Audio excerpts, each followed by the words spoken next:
Good day everyone, I'm Gulay Jennylyn R, a BS Math student from section 1-A. In this video, we will talk about Euclidean algorithm.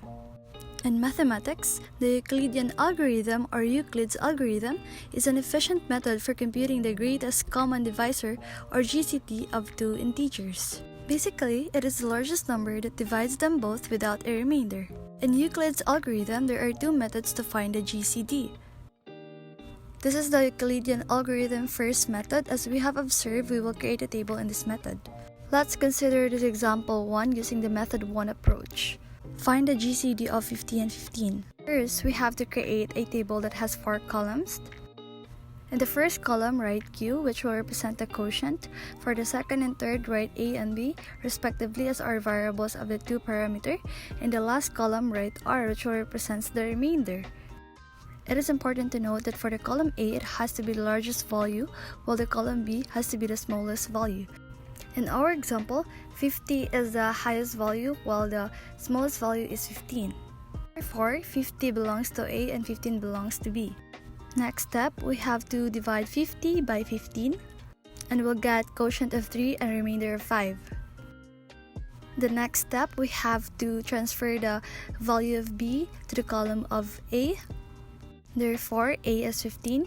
The same thing we do with the value of the R, we will transfer it to the column B. Then, the value of B is equal to 5.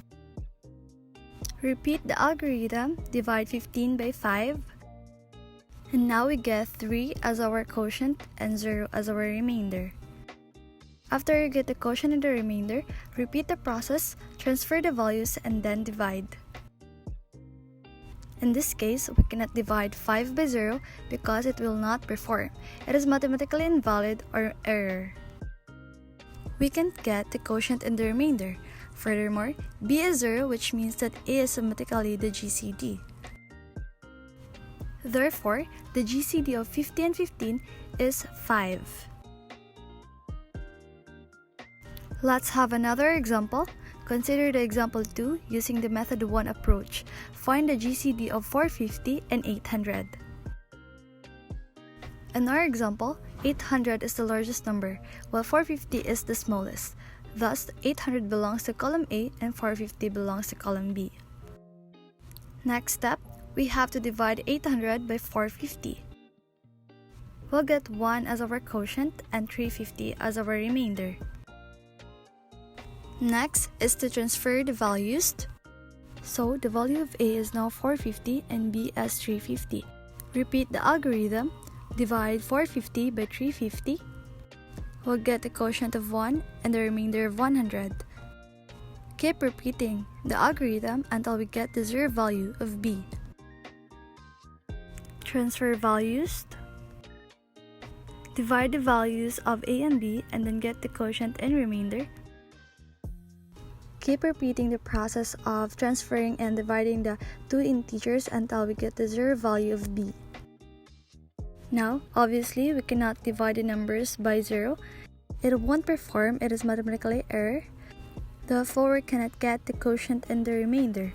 Notice that the value of B is now 0. Thus, it means A is the GCD.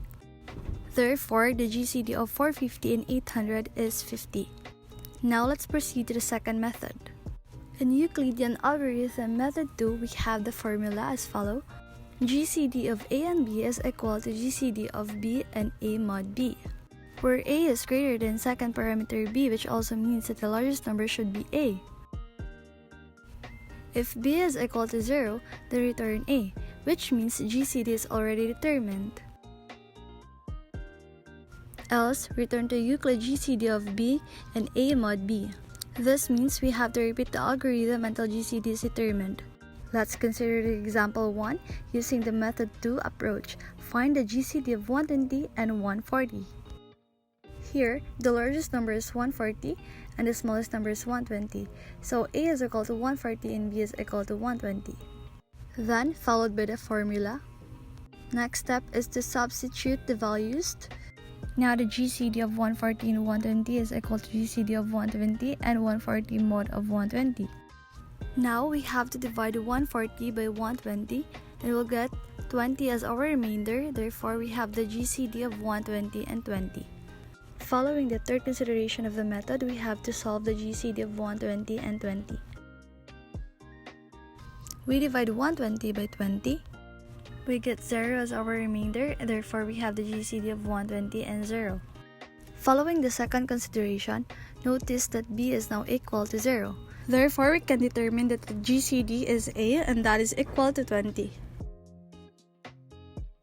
Therefore, the GCD of 120 and 140 is 20. We notice that the two different methods of Euclidean algorithm have different approaches of solving the GCD of two integers. Regardless of the method you use, Euclidean algorithm will always be the same. I hope you've learned and understood the Euclidean algorithm using the two different methods of approach. That's it for today. Thank you for watching!